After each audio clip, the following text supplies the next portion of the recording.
It doesn't quite work, and there's no way to gesture.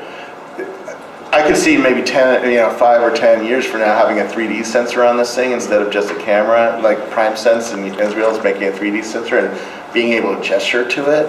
But it's hard for me to have the same kind of game feel as on a flat surface that you touch, right? You cannot type, right? I mean, or unless you can talk to it. You talk to it and then... You can't type yet. There's no cursor movement. It's not accurate enough to do a keyboard. So in the email, when you have a couple sentences more, so is that like you go out? Yeah. Or you can touch it and scroll through it. Like I just got an email with the day's schedule, and I just could scroll through it. Okay. And also you can scroll through text, some text this way by moving your head up and down. So in the next 5 years, really the sensor is becoming kind of like the movement of the body becoming the... And eye. So the people at Oakley said the next versions of these sensors are going to have a beam splitter for the camera. Okay. So the camera can watch your eye as well as look forward. And already somebody found some Google APIs for winking and doing things with your eye to control the glass. Okay. I think that's for the next version. Sure. And it'll be interesting to see when the production version comes out next year, is it any different than this version? Wow. I would assume it's going to be a little different, but... So today, you requested for beta, or how do you get access to it? It's not... I got it because I was at the Google I/O conference, and they sold it to any U.S. resident who was at the Google I/O conference last year, and it's $1,500, and that's called the the Glass Explorer program. And then they had that sold about 3,000 of that right there, and then they had the contest on Twitter and Google Plus for getting access to the same program, so those people paid $1,500 too. But it seems like that it's going to be. It took me an hour to get out of there, so they had me come in and everybody. You pick up your glass and they sit down with you and make sure that they put it on right and that they adjust it properly and get it paired to your phone properly and stuff like that. How many people were included in the second program that you just mentioned? Well, they sold 8,000 total. 8,000 so 3,000 total. at Google I/O and then plus another 5,000, I think, that they've offered out. And that's the only way you can get it right now until it gets released to the public. And I think Larry Page or Sergey said yesterday that they won't release it this year. It'll be next year. So. And what is the size of the screen you see? Can you watch a movie from your phone while listening? No, because the battery life. You can watch videos on it. It's pretty sharp and it's okay. It's not the kind of thing I would watch a video. It's great for watching short, like clips of your kids and stuff like that, or a news video. Like the bombing videos or whatnot, it would be fine for that. But watching a long-range movie, it just isn't. It's not as nice as a high-end smartphone. This has more resolution than this does. So, if you like watching a movie here, you'll like it less watching it here. Okay, can I watch some movie, some clip if you have one? Some. Actually, let me just record a video, if you guys. Or some video recorders.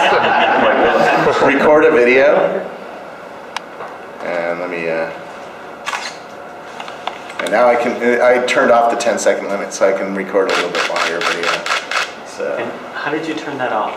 There's a camera button on the top of the device, so I can take a picture by pushing it once, I can take a video by holding it down, and then once the video starts, I hold it down again and it turns off the time limitation. And it shows me how many seconds I've been recording. It's sort of interesting too because I can include my hands in the video, which I couldn't before. With my big camera, putting my hands in it, and just certainly my right hand just wasn't the same. So it's really good for doing demos of cooking or making something. So it'll be a really great first-person camera for showing how to weld a. And while you are recording, there are some red lamp or? No, you see it in the glass. If you see something on in the glass, you know that it's potentially recording or taking a picture of you. So right now you can see it. So I've been going for a minute. Okay, so they kind of like the light.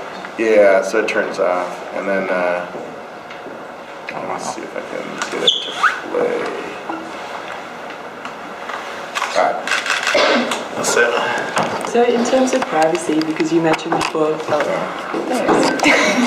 want to just see it? I think it should be fine. Is it playing? oh yeah, wow, that's crazy. Yeah. So you can see what I. Actually, I can't see what you're. It says OK glass. Oh, take a picture, record a video. Yeah. Ah, You just take a picture of me. yeah. Let's see. Is that the video? It says at Soho Hotel, London Hotel. Yeah, that's no. That's the yeah, video? Yeah, that's the video. Oops, sorry. 1, 2. Now it says share. Is it playing now? Okay, yeah. Yeah. Wow. Okay. So it's fairly good at taking and letting you watch stuff in there. It's certainly good for news video. It'd be a great way to watch, short BBC style stuff. But Yeah. I wouldn't want to watch an hour-long show. The battery it goes dead too fast. Now I have I carry lots of external batteries, so I can check in. And how? It doesn't like or kind of like you remove it and watch it. You Can I plug it watch in. Yeah. There's a million. If the clip is quite long, Okay. Do you wanna? Can I? Yeah. can I? Hey, but in terms of privacy, so you mentioned that you're on the plane and you could take a photo that you wouldn't have been able to Yeah. take before. I mean, in the future, if they become more prevalent, do you think there will be a visual indication of when it's on or off? There is. I mean, How I think to people are going to get used to start the seeing that movie? little light and knowing, okay, he's recording. And it's such a wide angle view that to get anything useful, I have to be pretty close to you. I can't stand across the street and zoom in the way I could with a DSLR, Yeah. which is sort of, But maybe that will come. I mean, the cameras will get better, but I think it's tied to the cell phone and to cost and to battery life and weight. So I think they're making a lot of trade-offs Yeah. to keep the weight light and keep the cost down. Okay. I'm sure they're aiming at under $500 with this thing. And it just makes so much sense that they're trying to really. I think that's why they didn't do augmented reality, because that requires a bigger processor, a bigger battery, and Do you see that coming? eventually, yeah. I think this is like the gateway drug to what's coming 5-10 years from down the line. Since 20 years. Yeah, I mean, this is the Apple II. I think this is the Apple II of wearable computers. It's like when I got my Apple II, it had 2 apps on it. It had a cassette tape drive, right? And it had no storage. And I didn't. Okay, Robert, how can I And it move was back? really expensive. you need to. Because I see only share and delete. So what is back? What do you Okay, think? and to watch this movie. Yeah. So now it's on. Now let's Yeah. close. What do you think? The screen is off now. Yeah.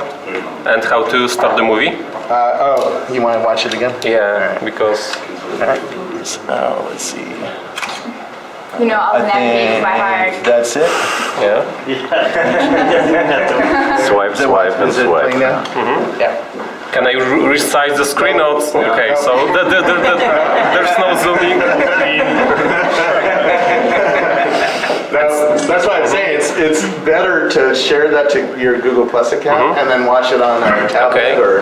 And some voice command to rewind or stop or pause. There's Okay. very little control right now. Yeah.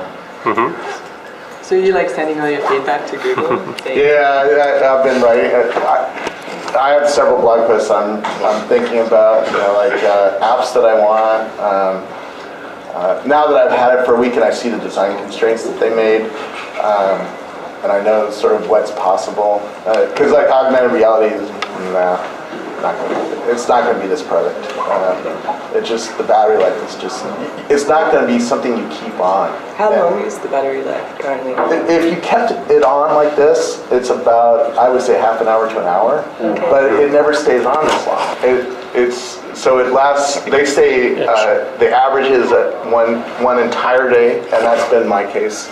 Okay. Using it the way it's designed to be used, which is just short, turn it on, take a picture, and turn off, or short, see an email, or see your plane tickets, or then it does last all day because it's never on. It's not on very often. In fact, the more I use it, the less I use it because the novelty of it's wearing off. So now it's just doesn't give developers access to the camera.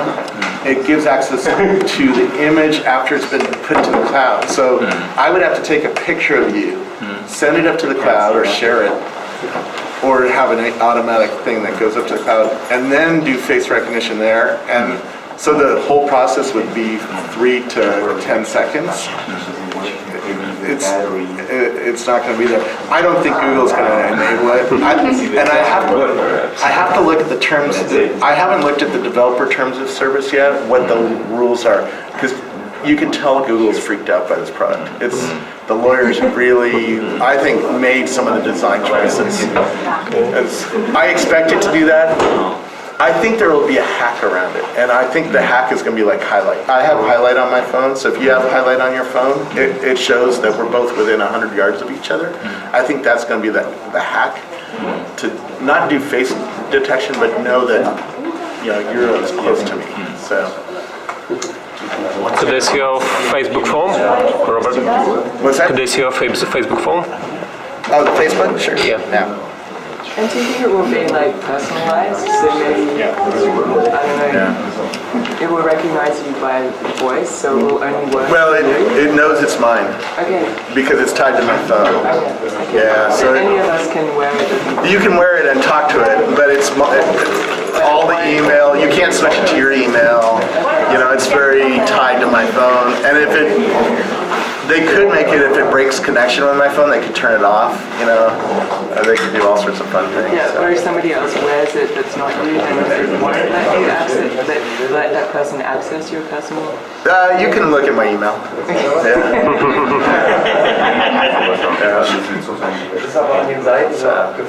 Any other wonderful toys you brought with you? No, that's about it. Those are the two I'm writing reviews on right now. Facebook one, or the HTC one, and with the Facebook Home. I like it a lot.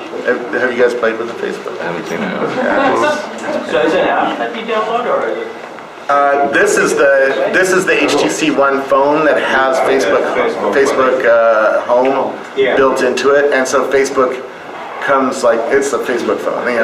It's like Facebook skinned Android, right? And you can still get to old Androids, regular Android underneath, but it's hidden. Now I'm back in the old Android. Yeah, but this app is not hacked, so everyone can install it on this phone, not only some Samsung or other. And do you prefer Facebook phone? I like it a lot. I really do. It's a nice UI. It's really well done. It's smooth.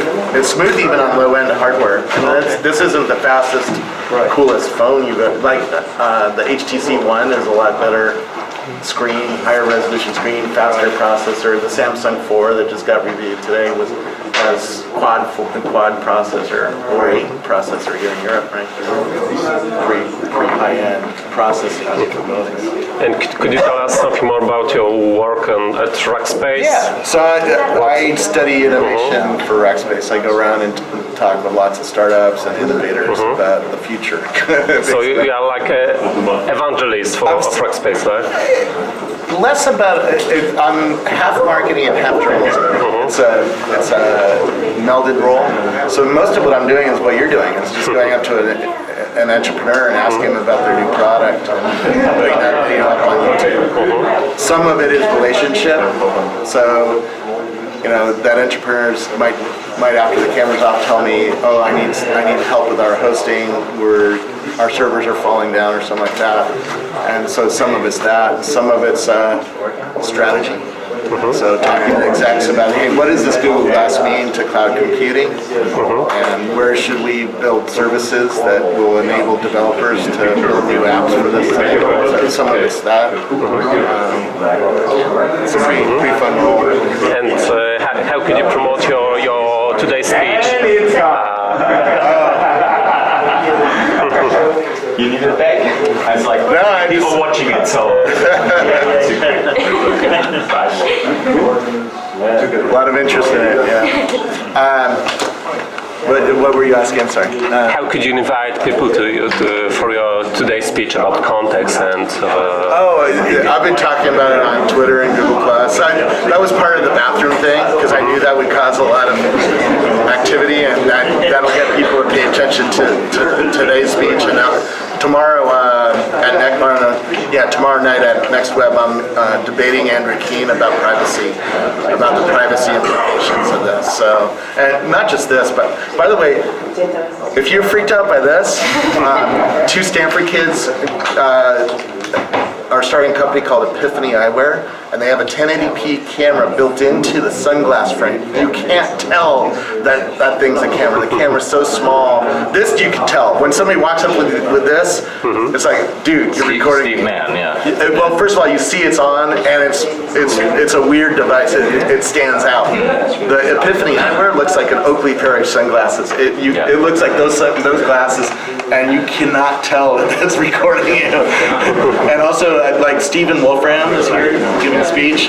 Last time I saw him, he had a little camera that was capturing an image every 30 seconds called Memoto, and I just bought one. And nobody can tell that's a camera unless you point it out, you know.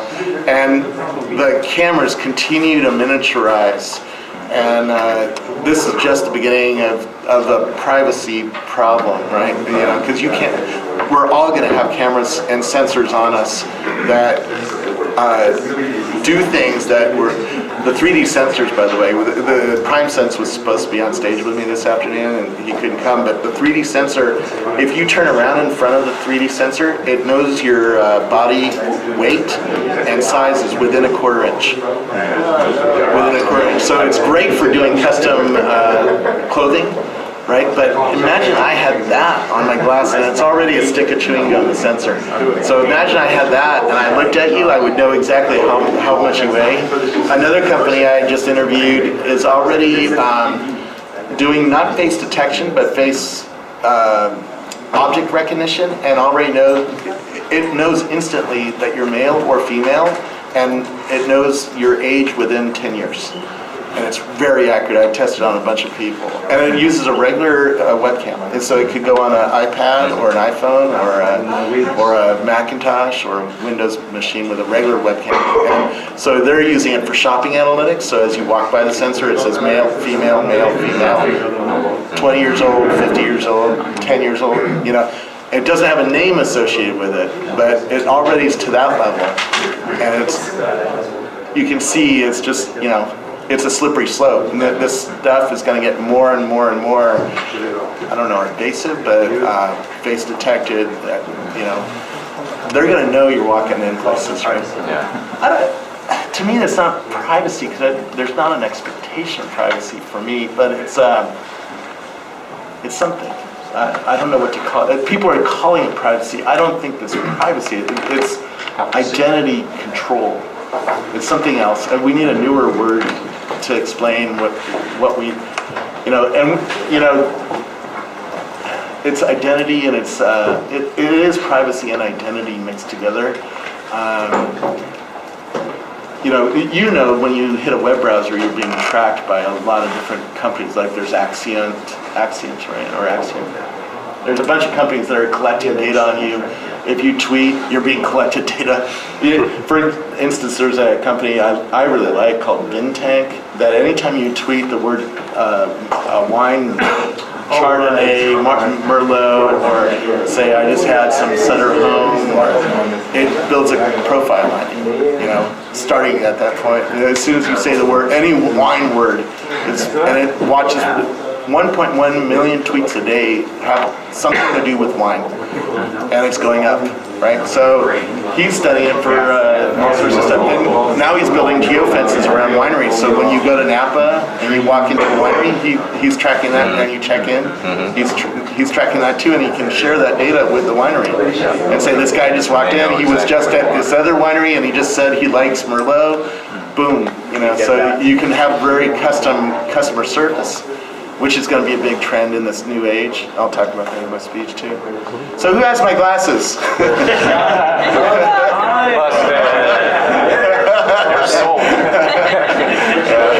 You wear your glasses on the nose. It'll be interesting to see what emails I send. What's that? Is it not in guest mode? No, it's strange. You have access to my email. No, you have it in my. How do you get out of your menu of your mail? Drag down. drag down. That term's drag down more. Ask me to delete everything. Robert, what do you think about the future of Google Plus? I like it. Google Plus is brilliant and frustrating at the same time. For instance, the frustrations, some of the things, it keeps suggesting people for me to follow that have never posted. And I have this ongoing argument with the Google guys, will you please fix this? And they don't. What is that based on? I don't know. It's a big company, and all big companies are screwed up. So. Based on your interests, basically.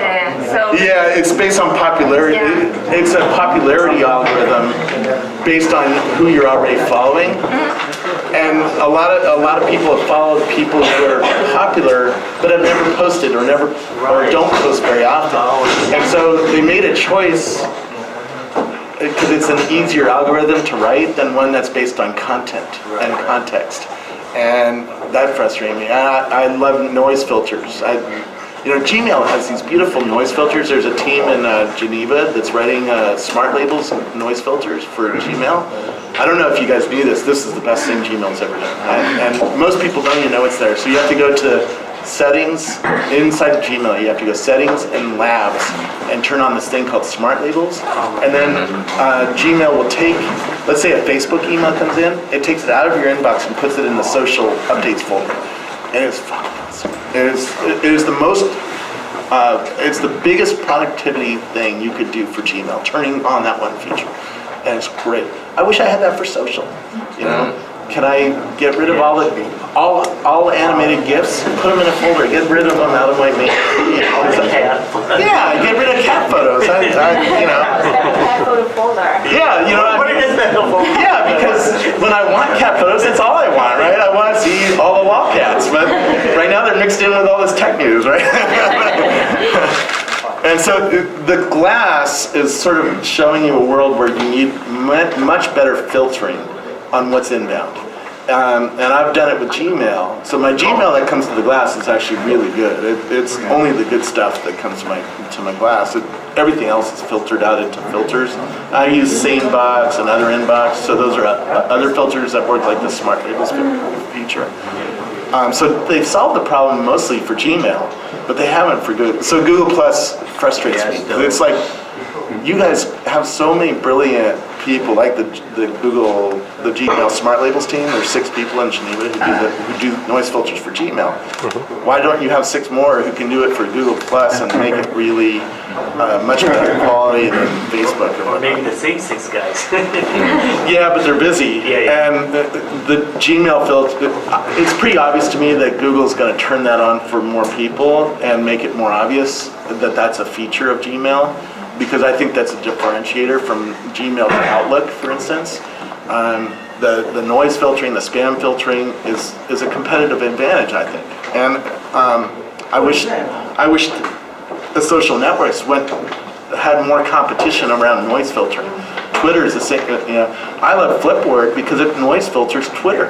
Yeah. Right. So I'm following 38,000 people, and it's all noisy. It's all people talking about lunch and stuff. I don't care about that. I do care when they talk about a news story or a The new success company. of SaneBox is proof that Yeah. there's a demand for it. And there's going to be more demand particularly because of the battery constraints of this kind of device that you don't want to see.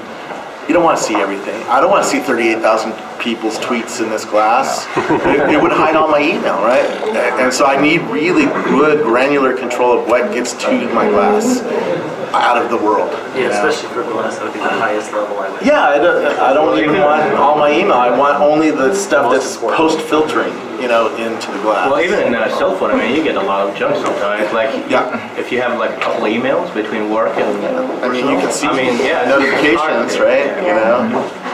And I have a constant stream on some days. It's a new thing and this is only the stuff I've allowed to go to my notifications.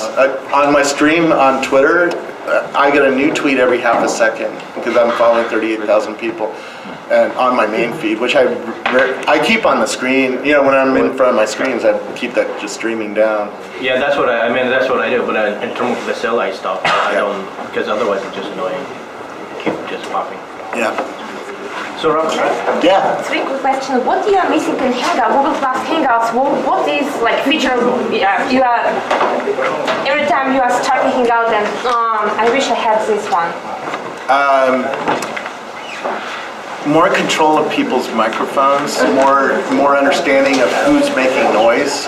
Because if I have 9, 8 people in a room and somebody starts typing on a keyboard and I have to like go and mute everybody before I find the one guy who's making all the noise and disturbing everybody. And I wish I had like a little histogram of audio or something like SoundCloud that showed me who's making the noise, so I could say, oh, that guy's making noise, block him, you know.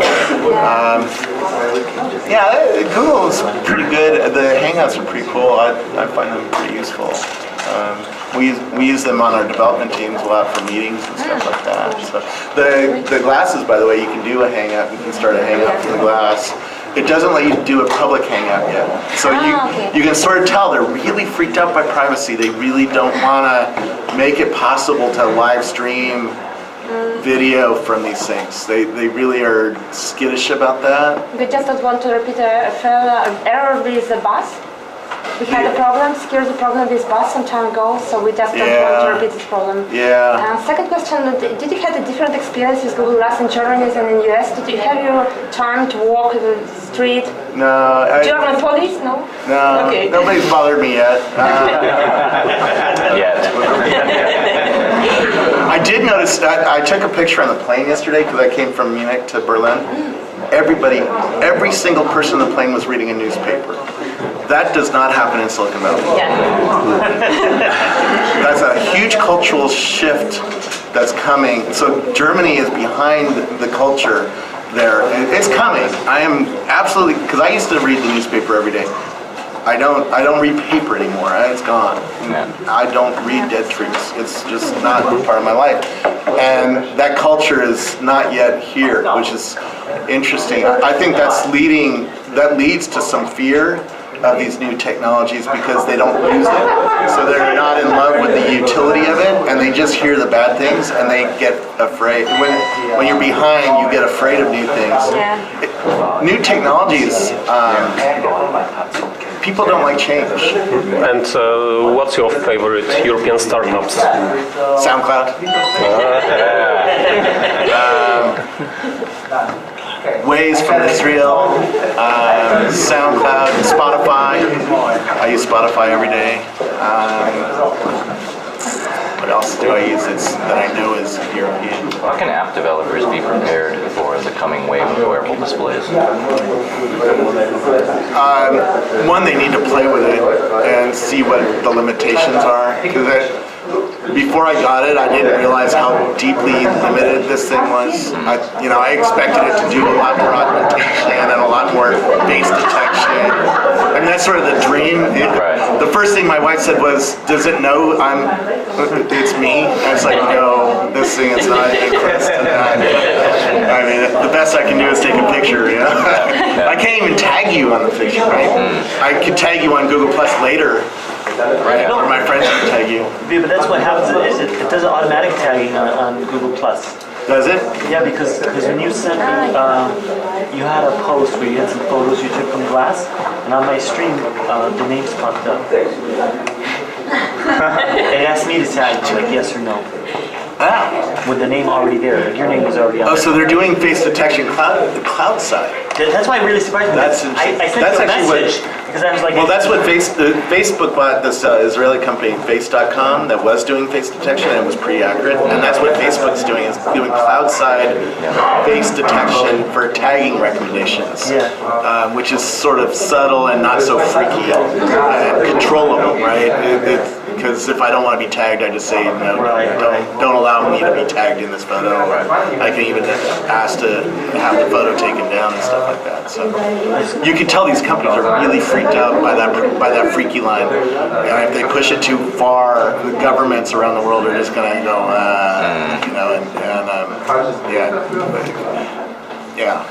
it is an interesting problem. What do you do? What do you do? I'm Google Plus community manager. Yeah, see that? Very You were asking for specific Good, yeah. Google questions. Yeah. Oh, good. So what else do I hit about Google Plus? Now's your chance.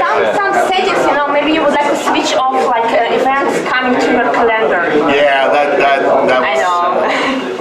It still does it too. Even after all that, it still puts stuff on my calendar, and I can't figure out how to get rid of it, and it's really a pain in the ass. Maybe separate all notifications? Would you like to see like separately following, separately messaging? Yes, and why? I know. There's a deep reason why. Because people, like if you send me a message, a Google Plus message just to me and you want to get my attention, it sends me a notification, but then the notification goes away really quickly and I don't get that message. Facebook, on the other hand, keeps it and sends me very specific, this is a notification, and also keeps a separate notification queue for messages. And that's much better. That's one thing that deeply I is get so many broken. messages on Google Yeah, Plus because I don't even try. If you send me something Natalie specific, sends me something, sometimes I see it like a week or a month later. I won't see it. I won't see it. Particularly, I have another problem, which is I'm a public figure and I have a lot of inbound. And I have 5,000 friends on Facebook and Google Plus, which most people don't have. So my notifications go very, very quickly and go away. So it is useless. It is absolutely useless for getting that kind of private message, and they need to separate out two message streams. One that's highly important, things that are very personal and sent directly to you, and one that's just, cat photos. So basically, would you like also to switch off some notifications, right? To separate and then switch some of them off? I want granular control of notifications. Now that means two things. Foursquare gives me very granular notifications. You should study how Foursquare does notifications. Foursquare lets me do things. I can see all notifications from Euro. I can see only notifications from him that are close. In other words, when I'm in the same city. I can turn him completely off because I don't want to see anything from him. And then from you, I can see everything. I can stalk you. Because I want to stalk you everywhere you go. And even for default, because Google Plus already has the relevancy scores of all these people. So people that I'm already communicating with a lot, they should already be behind my Well, that's the Facebook stuff. So Yeah. Facebook, I don't know if you knew this, but if you put somebody in your close friends group, you'll see more notifications from them than if you put them in the acquaintance group. In fact, you'll rarely see notifications from them if you put them in the acquaintance group. Only really, really important ones, like something that's gone highly viral and all my friends are talking about, will come in a notification if you're an acquaintance. My close friends, I'll see a lot of them. My family, I'll see all of them. And so they're doing algorithmic tuning of notifications in the Facebook stream. It's really, really good. Would you like it, Google Plus do it for you, like automatically? Okay. Yeah, that's what I was saying. For default, it should be automatic, and then you can use the granular control to adjust it. So basically it's like slide to show off messages, all messages for this circle Yeah. or no, but just for notifications. Let's start with the Not automatic. circle. Yeah. Yeah. That's another thing. Yeah. Google screwed up by doing circle-based noise controls. I circle the 5 of you because you're all geeks and you're all in. I want to follow your tech thoughts, but you've posted a cat photo. I do not want to see the cat photo, and you do not let me get rid of the cat photo, and that is broken, and it is absolutely a design choice that Google screwed It up. should have been based on content. Yes, Yeah. and context, Yeah. and other things. Yeah. Something where it's about a startup, I want to see it, even if it's somebody that I don't maybe communicate with very often. Absolutely. But it's got an interesting start. By the way, Flipboard is starting to do something brilliant with the magazines. Flipboard's kicking Google Plus's butt on this. They have 600,000 magazines that were created in the first 3 weeks, and the magazines are magic. And because it's human filtered, now they can study the human filter and build algorithms to build automatic filters. And watch what they do. Because I have one friend on Google Plus who's a car nut. So he circled all the big car guys. He says the problem is none of them are posting about cars. They're posting cat about photos. wine. Because I'm not interested in that, you know. But Google knows what we're writing about Yeah. and could give them the car. Gmail style filter. Yeah. You guys have it. It's called You smart have it already. labels. Yeah, exactly. And the smart labels and the manual filters you have in Gmail, the ability to filter on content and words and keywords and who sent it to you, that is brilliant. I want that in Google+. Yeah. That's the right way to do noise control. And you could do Not circle-based. Yeah. It's not circles. It's content-based. Who sent it and, context-based filter. and you could do a clever algorithm that overlays the two with the content and with the person. Like I'm here in Berlin, I want to see more Berlin news, particularly from this conference. Yeah. I'm in a context that's different than yesterday, right? So I want my news to That's the show age of that, content. right?